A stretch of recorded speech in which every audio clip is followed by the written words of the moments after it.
Hello, today we'll be talking about paradigms of women empowerment in the present context. That will be covered here are introduction, status of women, need for women empowerment, stages of women empowerment, measuring the women empowerment in the gender equality, acts and programs of women empowerment in India, projects on women empowerment in the world. Speak about women empowerment, we need to first understand what is empowerment. Empowerment is a process of enabling people more strength, more decision making power in social, economic, and political life, and enabling their individual confidence to take their decisions. It is a gradual process of personal development. Then, when we talk about women empowerment, it is a process where we are challenging any form of gender discrimination in different spheres of life. Now, whenever we speak about women empowerment, we have been seeing women have been deprived of different forms of rights, and they have not been given their own decision making power. Their decisions have been taken by someone else. This is a process wherein the women have been given greater social rights, greater political rights, economic stabilities, judicial strength, and rights and representation in different fields on par with men. Pandit Jawaharlal Nehru rightly said that when a woman moves forward, the family moves, the village moves, and the nation moves. Compare the status of women in the ancient period and medieval period.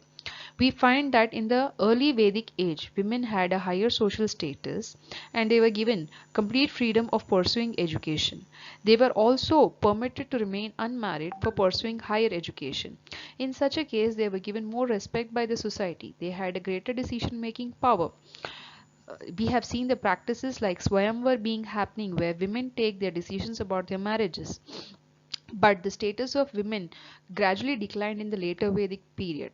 And in the medieval period, with the invasions and movement of cultures, social traditions, there was worsening of women's position, and systems like Parda and Johar were seen during this period.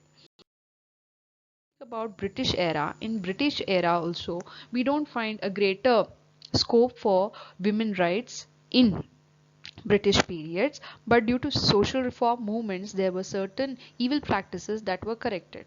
But when we talk about the present, the modern India, this is an era of knowledge. This is an era of transition. This is an era of change where everything is gradually changing. And we find women in different fields. They have attained greater fames in literature, music, acting, business, name what so. In almost all the fields, we find their participation coming up. Think about women. If you just observe these pictures, you get to know and you feel proud that there are so many women achievers who have made and gained good name and fame.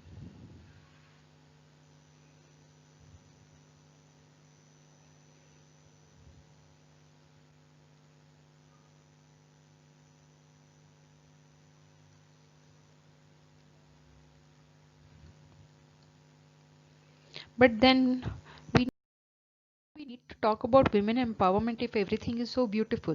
We need to talk about women empowerment because still there are so many women across the world, in India as well, who have been facing gender based discrimination in terms of getting their wages, in terms of getting their economic opportunities, in terms of deciding the educational streams for themselves, also having political rights and social rights.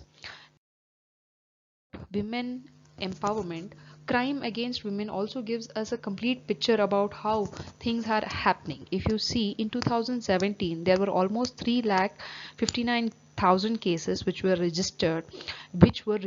Still, these are the cases which are registered. Now think about those cases which were never registered at all. If you see, in India, the cases of rape from 2010 to 2016 has been increasing, and we have almost from 2010 to 2016 30 lakh cases of rapes that have been observed. We speak about this data which has been presented by Times of India for the year 2018-19, wherein we find state level comparison being done, and interesting says that there has been a dip in the crimes. You see the data individually in the state wise, individually in terms of a particular done to women, it also shocks us. How do we achieve women empowerment? We need to first identify the powerless group. the target group, and identify their problems, their challenges, their obstacles. Then take an initiation, adopt some strategies, make the powerless group participate, adopt the strategies which are workable, which are feasible, and take the leadership ahead. Any form of improvements that have been made, it's not that India or any other part of world has not been making improvements. Let me take an example of our own country, where certain acts have been brought from different time periods in order to strengthen and improve the position of women. These are the different laws, the acts which have been brought in different years. In 1956, the Immoral Traffic Prevention Act, which prevents the women trafficking.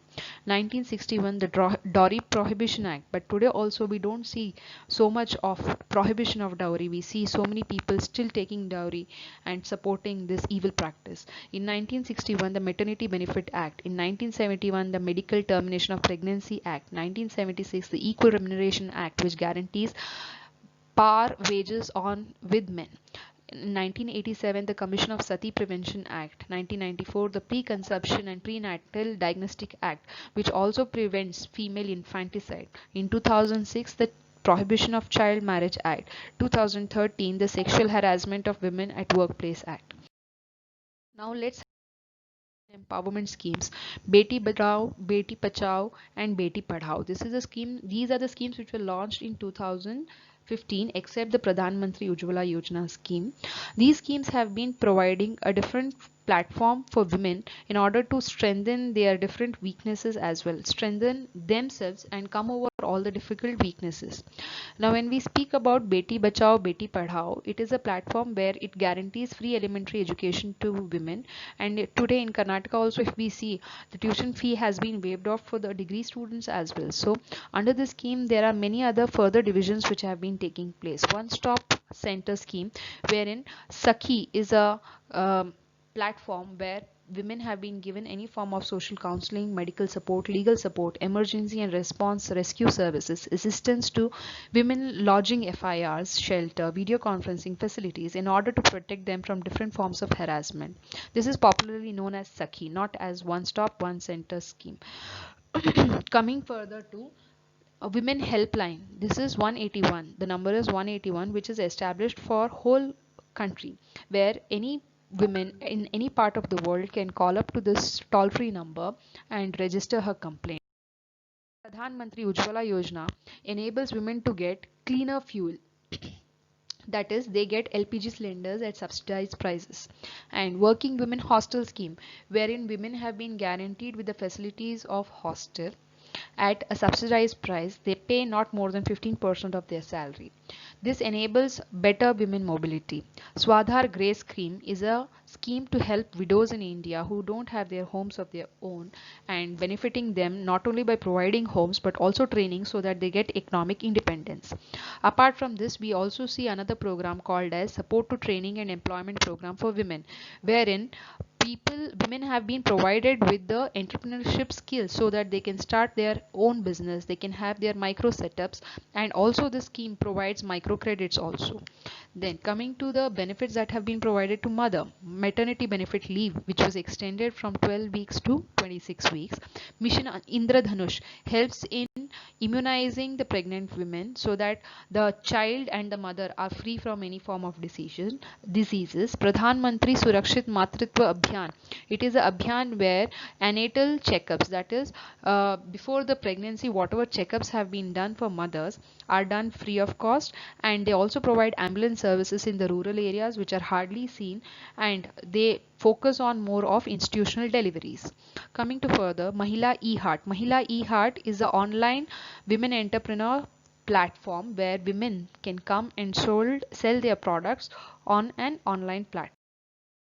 Have a look over the programs that have been conducted at world level.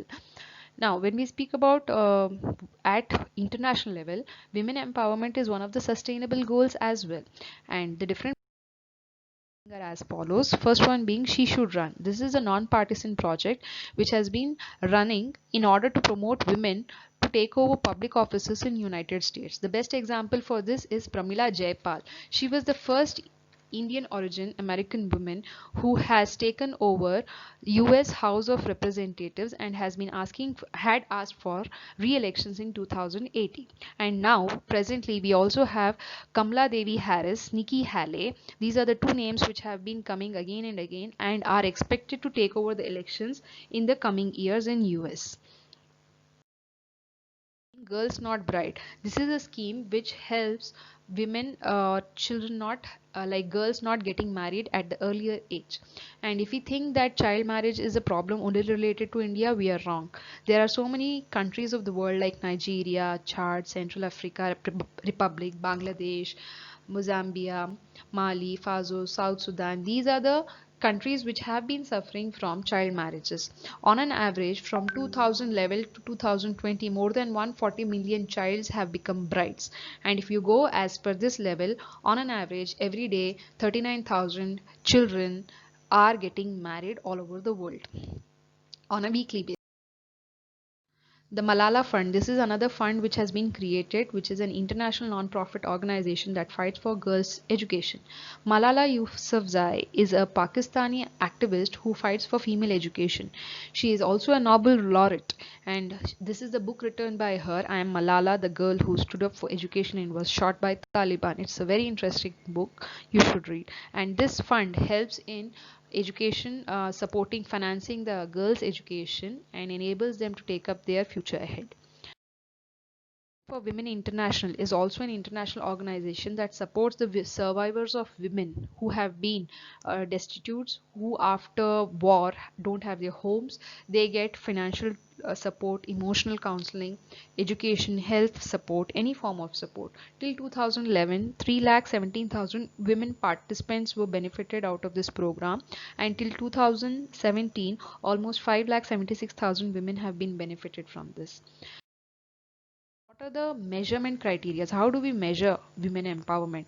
There are two index which were developed in 1995 by Human Development Report, that is UNDP, which measures gender empowerment or women empowerment. One being Gender Related Development Index, which is similar to HDI. The calculation is also similar.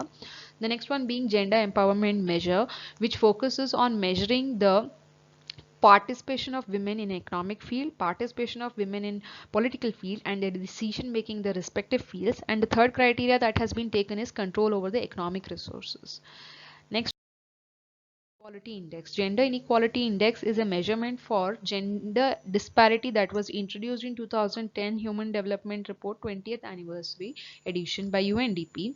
According to this, they measure the participation of women in every field. Like, it was introduced initially to measure inequality in reproductive health, empowerment, labor market participation, but today this index has been used in every field as the calculation is very simple. Then Gender Parity Index, this was developed by UNESCO, which measures the access to education between males and females. So they have a comparative analysis over here. So these are some of the measurement. Speak about women empowerment.